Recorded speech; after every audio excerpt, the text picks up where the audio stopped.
Hey, what's up everybody? It's Kellen here from Star Your Systems, and welcome back to Monster Energy Supercross, the official video game 2, where today we're going to be playing a custom-made replica of the 2019 San Diego Supercross track in-game here. Excuse me. I replicated the track using the track editor, and then we're going to go ahead and play it in the mud. So what you're seeing right now is just a quick process of me actually designing the track in-game, and let's go ahead and jump in and play it.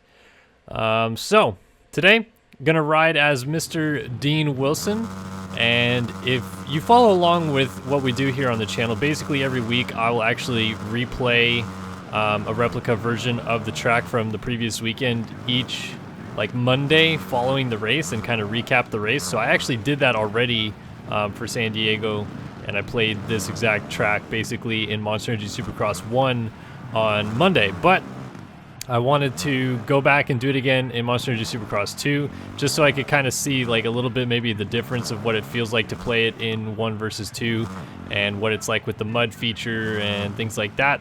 But the real big reason why I actually wanted to do this video was because I very, very briefly in my recap on Monday touched on maybe the biggest developing story in Supercross right now. Well, it is the biggest developing story in Supercross right now, but it may become one of the biggest stories in Supercross in a long time, and that is the thing becoming known as Limegate. So I'll break that down in just a second, but I wanted to play this track for just a moment and kind of discuss how I built this track. Again, it's pretty straightforward. I built it almost the exact same as I did in Monster Energy Supercross 1. The back rhythm lane, I put 3 small singles in between each jump. Small straightaways in between each single jump, and then couldn't use the roller aspects because there's only small whoops. There's no rollers in games, so this section was small whoops, and then this is pretty standard over here. And honestly, the mud physics of this game, Monster Energy Supercross 2, seem to be holding me down a little bit more than Monster Energy Supercross 1 did. The rhythm lanes, I'm still pretty much doing the same thing I did on Monday playing MES 1, but I could only ever get the Supercross triple once when I was actually testing this. So I feel like that even alone shows how much the mud actually holds you down in this game. There's a little glitch going around too that when you play custom-made tracks, there's a weird stadium echo effect going on where the bike almost makes no noise, and then there's a massive echo through the entire stadium, and you can barely hear anything, if that makes sense. You may experience that on day 1. I don't know if that's something that they're gonna patch. I don't know how I got lucky, and right now the sound is actually working in the game, but yeah, so I guess that's just something we can pay attention to.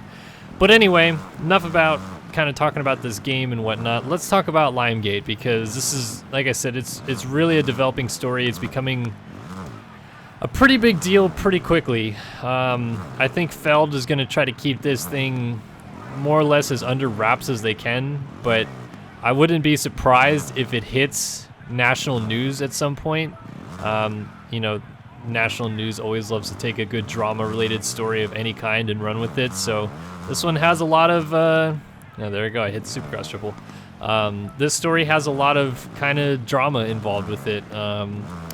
So for those of you that don't know what I'm talking about, basically what happened this past weekend, to summarize it, I'm going to break it down further, but to summarize it, was we had a rainstorm blow over San Diego Supercross, and what the Feld track crew, aka Dirtworks, decided to do was put down a substance called lime, and it was mixed together with, I believe what they were saying, some sort of sand mixture in 1-ton bags that they laid down, supposedly 30 of these bags. At least that's what Tyler Bowers was claiming on the Pulp MX show. I don't know if that's that insane, but I think that they definitely laid down quite a bit more than they should have. What ended up happening was they laid down all this lime, and it's meant to soak up kind of the moisture on the dirt, not necessarily soak up gigantic puddles, but they laid all this lime down within the puddles, and it didn't soak up, so it just sat in the puddles, you know, reacting with the water around it and just sitting there materializing for hours and hours and just sitting there before the first gate drop in the night.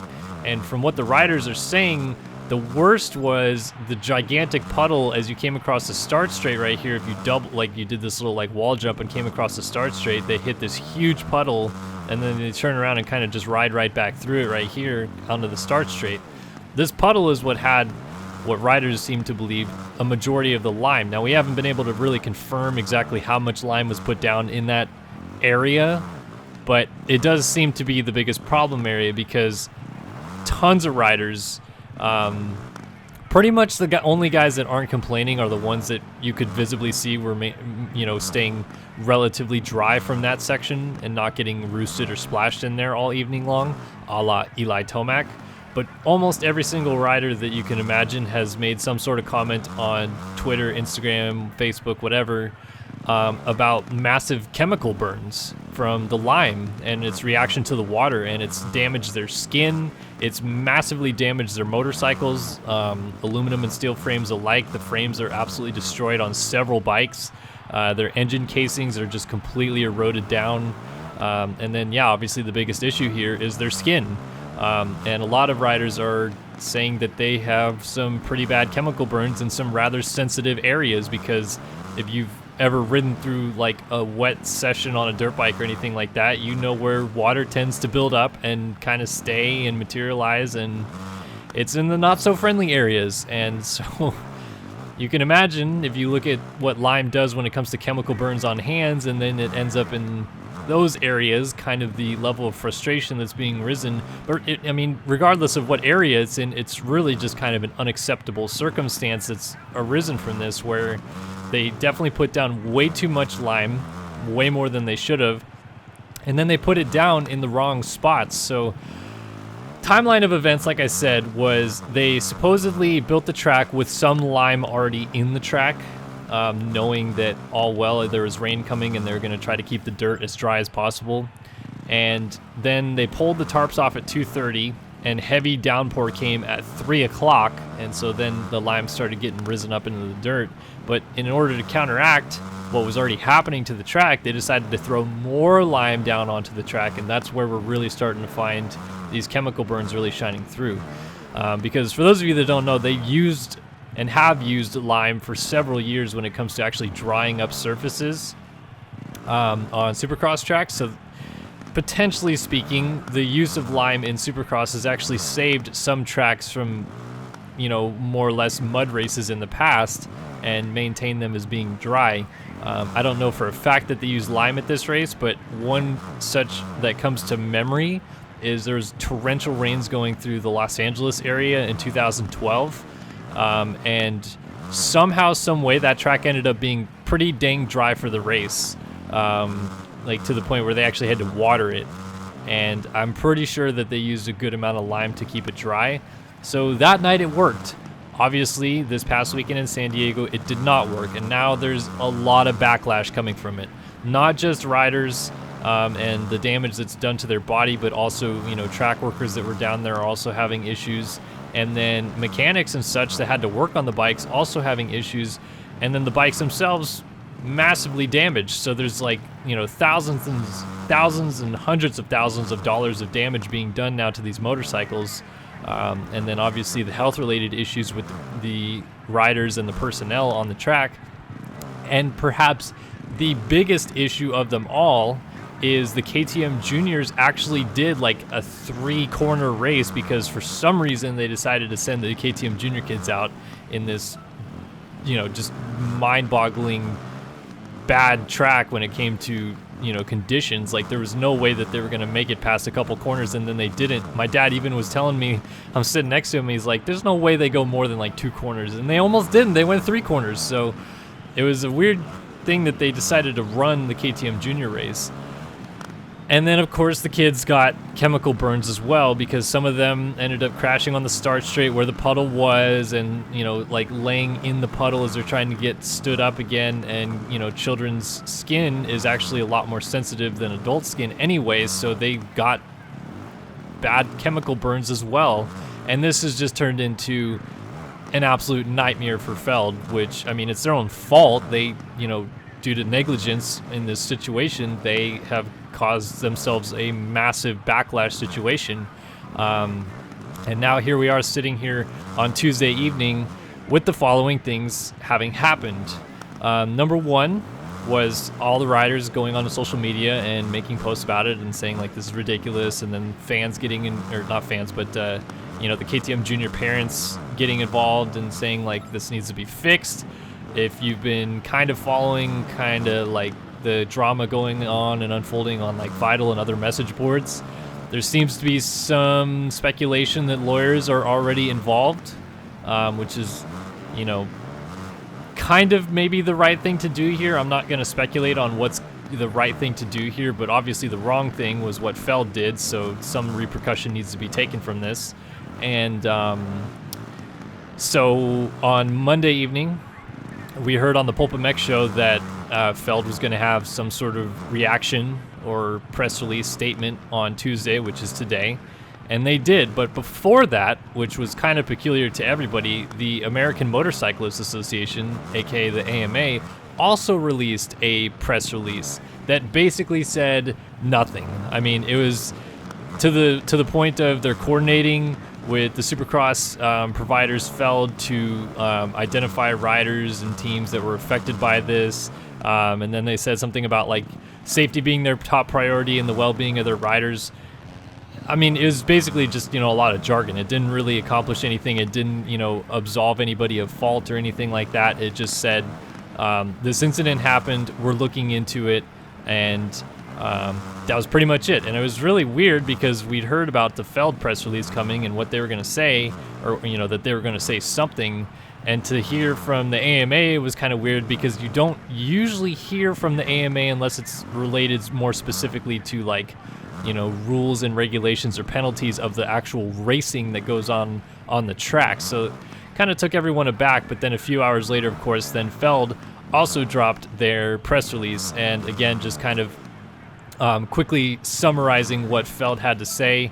This press release was a little bit more complete than the AMA one, where they really walked you through the situation. They explained when the tarps were pulled off and when the line was laid down to their belief. They didn't specify necessarily like a number and how much, you know, tons or weightage of lime was laid down. Of course, the wild speculation was 30 tons, but I have a tough time believing that's a lot of lime. 30 tons of lime. I mean, I guess it's potentially possible with how much it rained, but that's a lot of lime. I don't know if that's true or not. Anyway, so they explained, you know, when it was laid down, how it was laid down.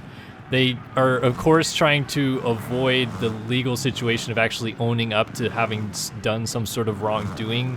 So they said like things like crazy amount of rain falling. You know, the track crew was working to their best abilities to save the racetrack. And then they even said that the materials laid down on the track may have caused some skin damage or damage to the motorcycles. They used the word may, not did, may. So again, you know, like, I understand where they have to come from here, where they're trying to avoid, you know, litigation in this one, because they're definitely gonna get sued if they fess up to it and like say specifically, yep, we did it. So I know they have to kind of dance around this subject, but to like speculate within a press release that this may have been the reason that skin damage has been done is a little bewildering to me, but I mean, I guess it's what they have to do.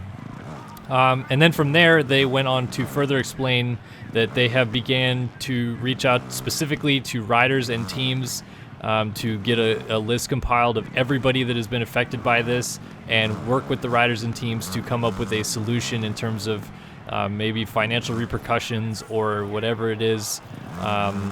One KTM Junior's family, the family of the rider, had posted a comment on Instagram actually thanking Feld Entertainment for reaching out to them, and you know, said that they were very apologetic. I apologize, the person who said this, I forget what your name was, but said that Feld was very apologetic and that they're going to work on paying for medical bills and things like that. So I mean, in one aspect, good on Feld, because they are kind of getting a bit of a jump on this situation by saying, you know, they are going to actively pursue, you know, helping with the medical expenses that come from this, and, you know, helping teams and mechanics and things like that with fixing up the motorcycles that were severely damaged.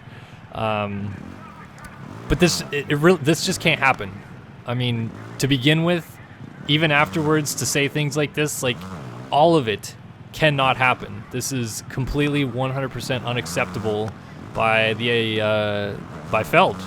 And I mean, if you know me and you know what my thoughts are about Feld, I'm not the biggest fan of them as an organization. Obviously, as a YouTube family right now, we are also in a battle with Feld to avoid going like to arbitration and things like that, because of, you know, they've claimed copyright claims against not specifically me, but, you know, some of our partners and other YouTubers that we associate with, that they do not own the rights to those, you know, content that they claimed copyright claims on. And then obviously that's very damaging to a YouTube channel to get a strike, and Feld is basically just acting like they own that, but they don't.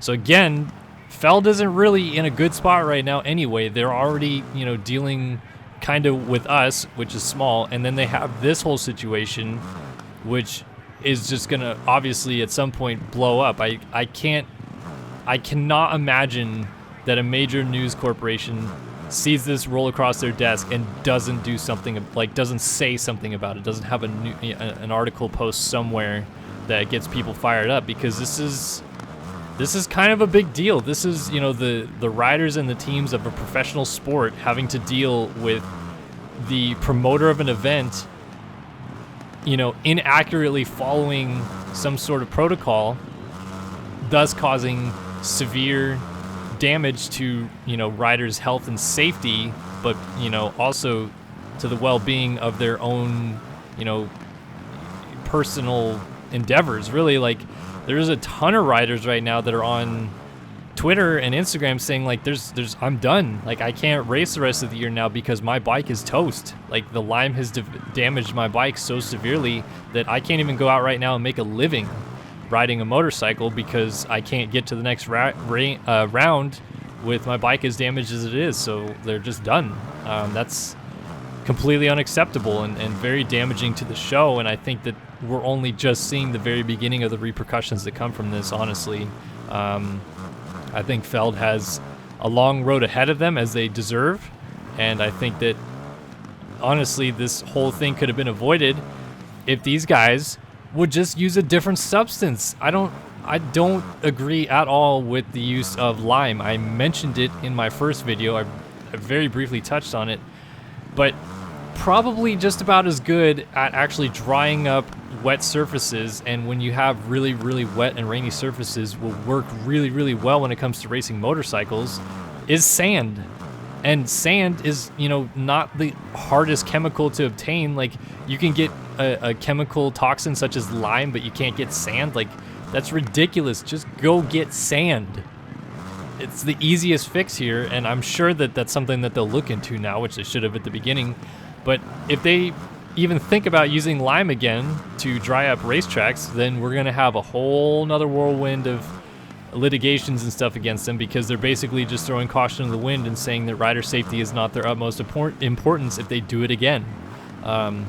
I get that for the last 20 years or whatever that they've used it, that for the most part they haven't had anything drastic happen, but there's been a few riders that have come out that raced in the late 90s, early 2000s that have also said that they have had lime damage their motorcycles before. Never as bad as it is right now with the skin and you know, aluminum and steel damage that's being done, but it's kind of happened before, and now we're at it again. And it's like, if it happens again, I mean, I just can't imagine they escape without just a massive lawsuit filed against them, which they might not at this point. I mean, I really don't know. It's all speculation on how much is being done against them. If anybody's filed a lawsuit, there's all these people saying how many lawyers have already reached out to riders and this, that, and the other thing. And I don't know if any of that's going to help or hurt, but I mean, Feld definitely has to face the music here. They messed up big time. This is not acceptable whatsoever. And it's incredible to me that they kind of took so long to respond to it, and that they haven't really, like, seemingly done much more than release a PR statement. I mean, I know that that woman did say that they've reached out and that they've said that they're going to help now, but these riders are pissed. I mean, you have all these privateers that basically make pennies on the dollar anyway because Feld's purse is ridiculously small. Meanwhile, Ken Feld is over in his Florida mansion counting his money, his billions of dollars, and these riders are scraping by, and now they're getting chemical burns out there. This is ridiculous, and so I'm seeing riders on Twitter, more particularly Ben LeMay, who I absolutely love, but I think Ben LeMay is a little bit kind of off his rocker, just a slight bit here, because he's, you know, yelling that they should boycott Minneapolis and nobody show up, and this is, you know, unacceptable conditions, which, like, I get his frustration. I think that that is something that they could entertain, but there's no way that happens without a rider union in place, and these riders have never, ever once thought, like, you know, gotten all together and unionized, which they should have a long time ago, but it's not going to happen. And I was talking to my friends earlier about this today, but I really hate to say this. I don't think a riders union happens until a negligent problem from the Feld or the track crew or whatever causes a death. And I'm kind of surprised that when Josh Lichtel died of heat stroke at Redbud that there wasn't more of this that came up. But it kind of goes back to like 50 years ago in Formula One. It took a legendary figure like Jim Clark dying behind the wheel of a race car for Jackie Stewart and other drivers to step up and say this is unacceptable. And I don't think that riders will unionize until something like that happens. Obviously, this is a very outlandish event specific to rider safety and health, so I can see how it might elicit some people to want to get together. But not everybody's going to get together until something really, really, really bad happens, unfortunately. So it's kind of my thoughts and opinions on it all. This is Limegate discussion, wrap-up, etc., etc. In Monster Energy Supercross 2, playing the San Diego Supercross replica that I made here. Hopefully everything that I kind of talked about makes sense and you can understand where I'm coming from and understand what exactly happened. I mentioned at the very beginning of the video that I played as Dean Wilson in this video for a very specific reason. That reason is, of course, that Dean Wilson has been signed on to the rest of the season for Rockstar Energy Husqvarna Factory Racing to replace Jason Anderson, who is out with an injury. And I am seeing a lot of people say that he shouldn't have gone back and that he should have stayed with his sponsors and all this because Rockstar Husky was the ones that stabbed him in the back in the first place.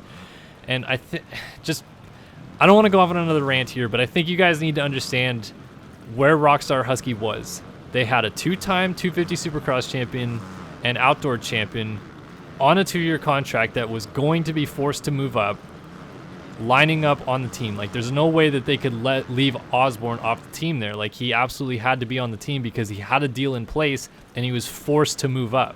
So that deal was already in place, and Wilson would have known that before he signed with Husky anyway. And then secondly, what do you think they're going to do? Just let the champion go, Jason Anderson?